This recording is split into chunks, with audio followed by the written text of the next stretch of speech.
everybody, check out the sign. We're at the AWA Pet Clinic, also known as the Animal Welfare Association of South Jersey. And we are here today again to let you know we have a big event coming up May 19th and 20th. We are working with them to raise funds for medical care for shelter dogs and cats.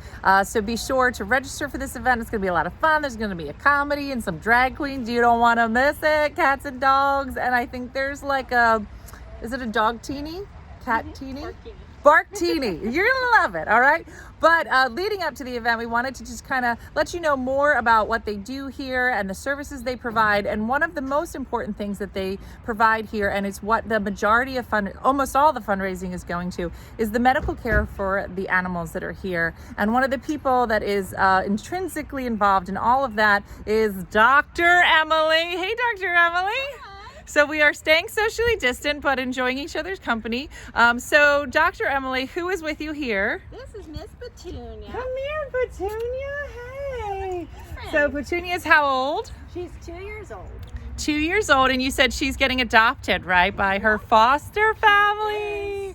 So we're fans of foster fails. We are a two-time foster fail. So you're going to have a great home, Petunia. So tell us, Emily, briefly, what do you do here? What is your job? So I'm the veterinarian here, so I care for any and all of the animals that come in through our transport partners or owner surrenders.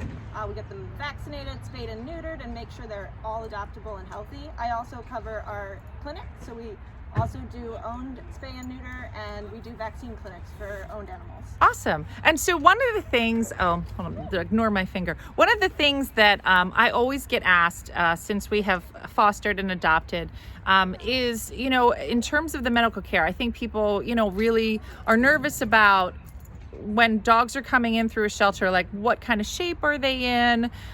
When I get the dog, am I in charge of fixing all of those? Like, can you walk us through like what happens when a dog comes into you, and when is that dog ready, and what could an adopter expect to pay, if at all?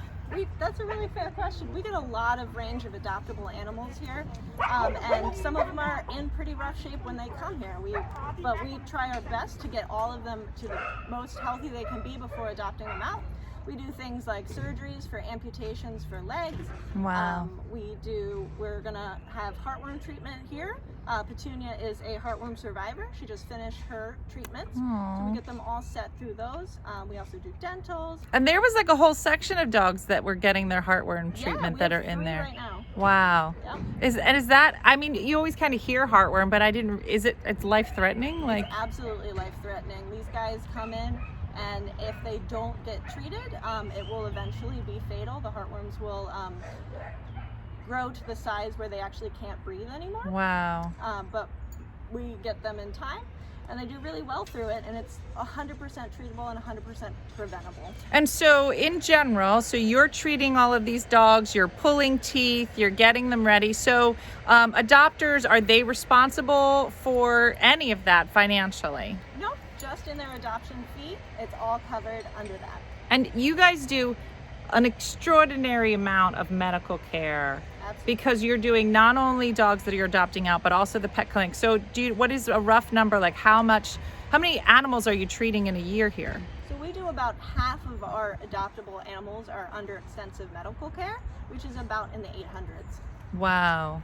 That's amazing. And then but overall between the clinic, is it higher than that? Because I was talking to Maya earlier, she was saying it could be as high as, is it 10,000 Yeah, so cases? if you include all of our preventative care for all of our owned animals, it's absolutely 10,000. Wow, that's amazing. So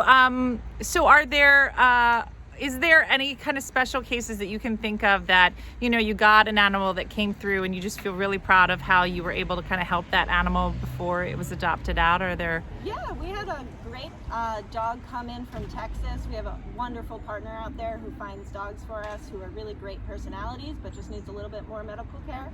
I actually had to amputate her leg. She was hit by a car most likely, and she had basically her leg was attached to her pelvis, so she couldn't move her back leg very well, and it was causing her a lot of pain. And wow. We were able to get her amputated. She's living her best life right now. Her name is Hula. and she was actually adopted by one of our fosters. That's awesome. That's awesome. Well, thank you so much, Dr. Emily, for joining us. And we hope all of you join us on May 19th and 20th for fundraising for the Animal Welfare Association. Thanks so much for watching, and we hope to see you during the event. See ya.